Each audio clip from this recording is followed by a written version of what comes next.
आज हम बात करने वाले हैं सेक्शन 498A दहेज उत्पीड़ना के जो मामले हैं भारत में।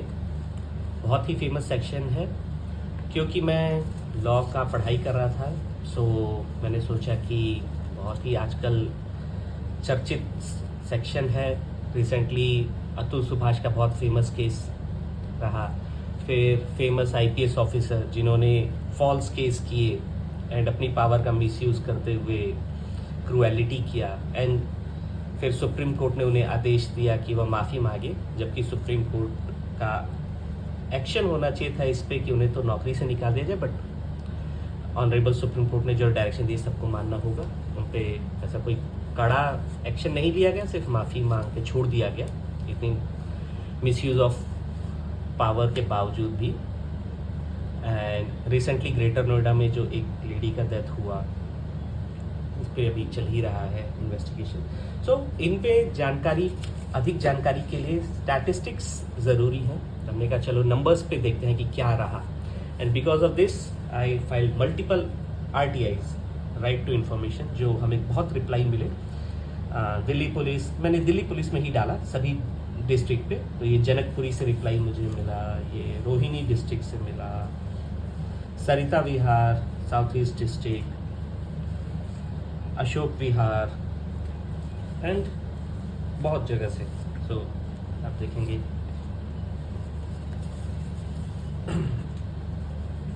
इतने सारे रिप्लाई हमें मिले हैं। क्या रिप्लाई मिले, क्या प्रश्न हमने पूछे, उन पर देखते हैं। बहुत ही अच्छे स्टैटिस्टिक्स सामने आए हैं और साथ में क्या गाइडलाइंस दिल्ली पुलिस फॉलो करती है, किस तरीके से इन मैटर्स को हैंडल किया जाए।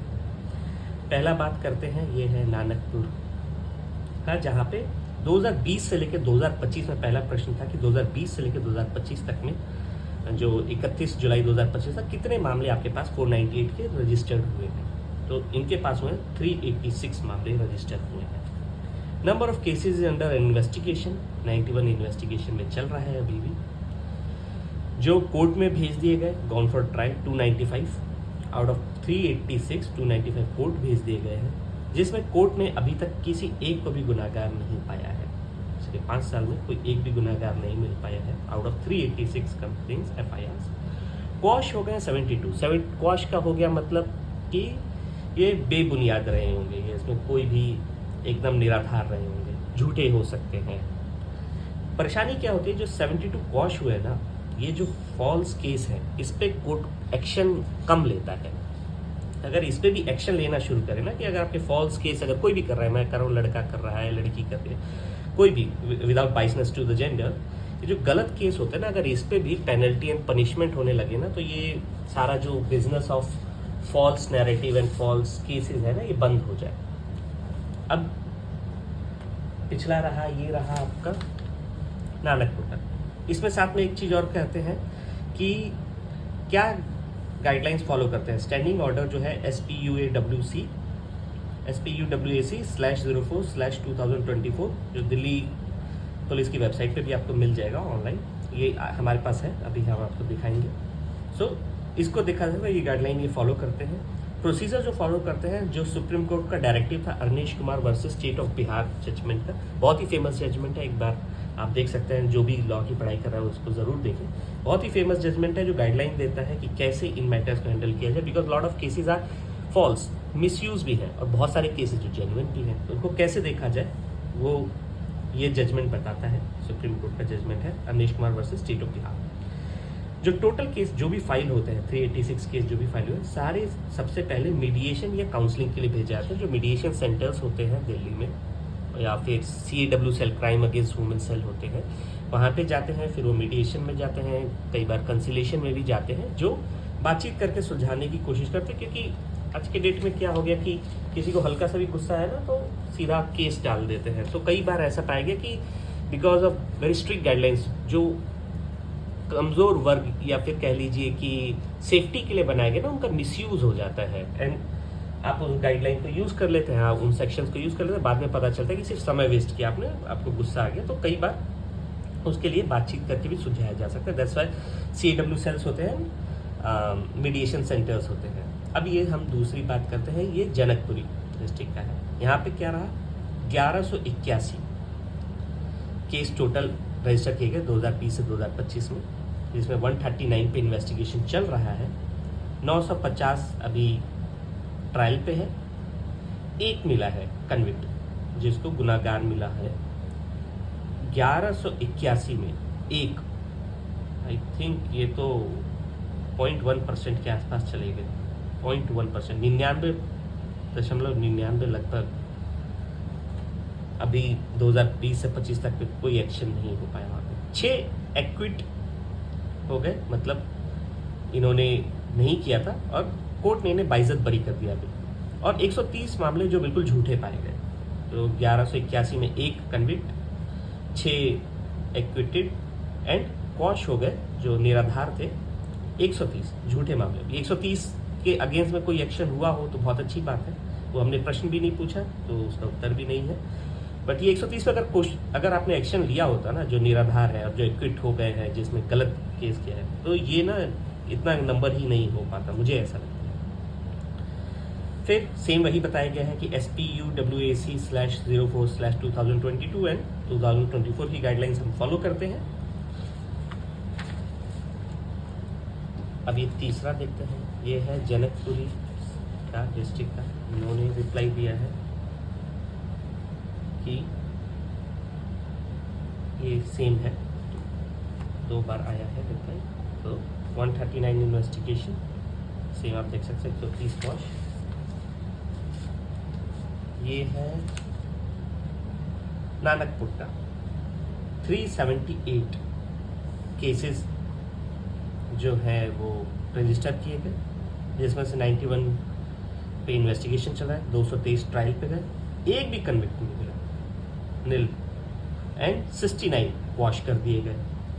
तो अगर आप देखें वॉश का फिगर ना ज़्यादा है, यहाँ पे 130 था आउट ऑफ 1100 कितना था, 1181, 6 बाइज्जत बरी और सिर्फ एक एक्विट था। इससे पहले जो और हमने देखे हैं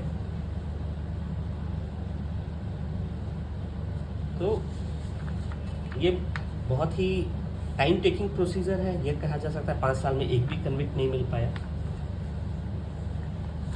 फिर गाइडलाइंस के बारे में बात करते हैं। अब ये बताते हैं कि अगर कोई guidelines for initiating action against false complaints, ये गाइडलाइन है LNO/19/2024 का।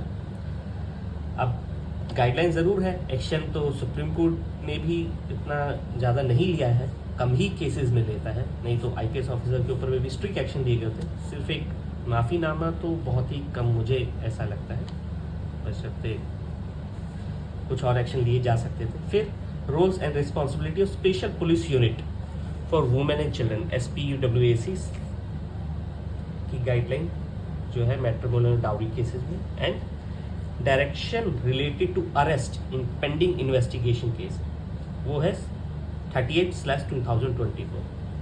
ये गाइडलाइन जो हम देखते हैं ये यहाँ पे है। बाकी और भी बहुत सारे रिप्लाईज मिले जो आप देख सकते हैं कि ये इतने सारे जो मैंने आपको दिखाए ये रिप्लाईज मिले। नंबर्स लगभग सिमिलर ही हर जगह पे आते हैं कि इतने सारे केसेस में क्या रहा। अब ये ऑर्डर गाइडलाइन की बात कर लेते हैं। SPUWAC/04/2024 rules and responsibilities of special police unit for women and children SPUWAC and guidelines for investigation of matrimonial and dowry cases. तो किस तरीके से इन्वेस्टिगेशन होना चाहिए और किसका क्या रोल है, जहाँ पे आपको अगर बुलाया जाएगा या महिला है या फिर पुरुष है तो वहाँ पे क्या किस तरीके से होता है। तो अधिकतर जब ये मामला दर्ज होता है सबसे पहले ये जाता है, अगर एक फीमेल ने इनिशिएट किया है तो डाउरी का केस, तो वो जाएगा crime against women, CAW cell कहते हैं, क्राइम अगेंस्ट वुमेन सेल में जाता है, जहाँ पे एक ट्रेंड पुलिस ऑफिसर होता है जो आप लोगों से बातचीत करेगा, दोनों पक्ष से बातचीत करता है और पॉसिबल सॉल्यूशन देता है जो केस टू केस बेसिस पे हो सकता है। इट कैन बी डाइवोर्स, आप डाइवोर्स ले सकते हैं, म्यूचुअल डिवोर्स ले सकते हैं, आप वापस बातचीत करके सोच समझ के अपने जो बीच के मन मुटाव है उसे दूर करके वापस साथ में अपना जीवन व्यतीत कर सकते हैं। जो मैट्रिमोनियल लाइफ है उसे कंटिन्यू रख सकते हैं, या फिर जो भी पैसे का लेन देन करके मामले को ख़त्म कर सकते हैं, डिवोर्स ले सकते हैं विद मेंटेनेंस, या फिर एलिमनी लेके ख़त्म किया सकता है। तो CAW सेल में जाते हैं, यहाँ पे कोई गिरफ्तारी वगैरह का प्रावधान नहीं होता है। वहाँ पे आपको अच्छे से बातचीत करनी है, आप अच्छे से बातचीत करिए, दोनों पार्टीज अच्छे से अपना जो प्रॉब्लम्स है उनके सामने रखिए, जो आपका प्रोस्पेक्टिव है वो बताइए, एंड फिर अगर वहाँ पे समाधान हो गया तो ठीक है, अदरवाइज फिर सेकंड CAW सेल अगर वहाँ पे आपका समाधान नहीं हो पाता है तो मोर प्रोफेशनल वे की तरफ प्रोसीड करते हैं, जो एक मीडिएशन हो जाता है। पहले CAW सेल है जहाँ पे एक पुलिस ऑफिसर आपको गाइड करने की कोशिश करेगा, फिर मीडिएशन सेंटर जहाँ पे एक मीडिएटर आपको गाइड करने की कोशिश करेगा। They are little bit more trained compare to police officer, professionals होते हैं, वो जज नहीं होते हैं। There is a difference between mediator and a जज।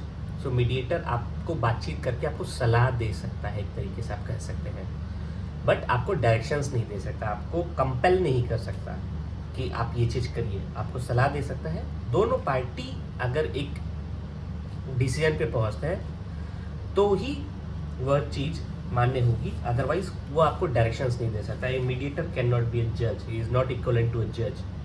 तो रूल्स एंड रिस्पॉन्सिबिलिटी अलग है, आप वहाँ पे जाएं तो आप उसी तरीके से व्यवहार करें। यहाँ पे जो प्रोसीडिंग्स होती हैं इसका कोई रिकॉर्ड भी नहीं होता है, सिर्फ एक ही चीज़ होता है कि सेटलमेंट हुआ या नहीं हुआ। तो मीडिएशन में आप जो भी बातचीत करेंगे उसका कुछ रिकॉर्ड नहीं होता है कि आप सोचें कि उसने ये बोल दिया, मैंने ये बोल दिया, उसने ये चीज़ बोल दिया है तो अब मैं उस एज अ एविडेंस यूज़ कर लूँगा, तो कोई भी उस चीज़ को नहीं कर पाता है। मीडिएशन की बातचीत मीडिएशन तक नहीं हो जाती है, देन अगर वो वहाँ पे सेटल हो गया तो ठीक है, अदरवाइज फिर वो कंसिलेशन में चला जाएगा, वो वापस CAW सेल लाएगा, देन CAW सेल उसको प्रोफेशनल कंसिलेटर के पास भेज सकते हैं, जो वहीं पे ही होता है अधिकतर। प्रोफेशनल कंसिलेटर भी आपको मीडिएटर से थोड़ा सा और अच्छे तरीके से आपको गाइड करने की कोशिश करेगा एंड पॉसिबल सॉल्यूशंस की तरफ लेके जाएगा, या फिर म्यूचुअल डिवोर्स ले लीजिए, या फिर आप अपना लाइफ साथ में बिताइए, या फिर केस टू केस बेसिस पे जो भी आपकी परेशानी होगी उसको सॉल्व करने की कोशिश है। जो भी क्राइम हुआ है अगेंस्ट वुमेन उस पर सॉल्यूशन देने की कोशिश करेगा। वहाँ पे भी वो जज नहीं है, कंसिलेटर इज ऑल्सो नॉट अ जज, neither a mediator is a जज। तो आपको डायरेक्शंस नहीं दे सकते, आपको कंपेल नहीं कर सकते किसी भी ऑर्डर को मानने के लिए। आप अच्छे से बातचीत करें, अगर आपको मंजूर है तो ठीक है, अगर नहीं मंजूर है तो आप मना कर सकते हैं, दोनों पार्टी मना कर सकते हैं, एक जो उनकी डिमांड्स हैं अपोजिट साइड के। सो ये वहाँ पे होता है, एंड देन आप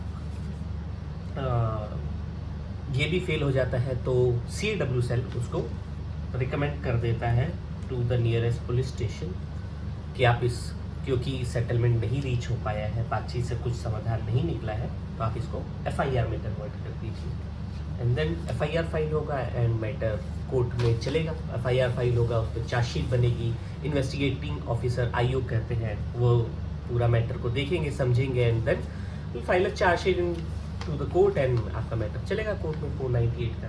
जो कहाँ फॉल कर रहा होगा, आप स्टैटिस्टिक्स देख सकते हैं कि वह फॉल कर रहा होगा कुछ इस तरीके से कि अगर आपकी FIR हुई है तो, या फिर आपका इन्वेस्टिगेशन चल रहा होगा, जो अगर इन्वेस्टिगेशन जब ट्रायल चला जाता है तो मतलब आप यहाँ कहीं होंगे, आपकी FIR हुई, आप यहाँ होंगे 295 वाले रेंज में होंगे, आपका मैटर चल रहा है 2020 से 25, या फिर आप कन्विक्ट हो गए होंगे जो अभी तक इस डिस्ट्रिक्ट में नहीं मिला है, यहाँ पे एक मिला है। तो अगर आप इन 1100 लोगों में से एक है, अगर आपने गुनाह किया है तो आप कन्विक्ट हो सकते हैं, जो बहुत कम है, या फिर आप बेगुनाह है तो आप एक्विटेड हो सकते हैं, या फिर अगर आप बिल्कुल ही गलत हो तो आप हाई कोर्ट में अप्लाई करके FIR को क्वॉश करा सकते हैं। सो आप देख सकते हैं ये नंबर्स बोलते हैं कि अगर आपका मैटर चलेगा तो 5 साल में आपका क्या चीज़ें हो सकता है, आप किस रेंज में फॉल कर रहे होंगे। So it's a time taking process. So आप देख सकते हैं दिस इज जस्टिस। तो ये रहा आज का 498 के ऊपर का, जो हमने RTI के थ्रू एक कुछ नंबर्स जानने की कोशिश की कि क्या होता है। एंड आज के डेट में काफ़ी चर्चित सेक्शन है, काफ़ी टाइम न्यूज़ में आता ही रहता है, एंड कई बार मिसयूज़ है, कई बार सही यूज़ है। तो आप देख सकते हैं।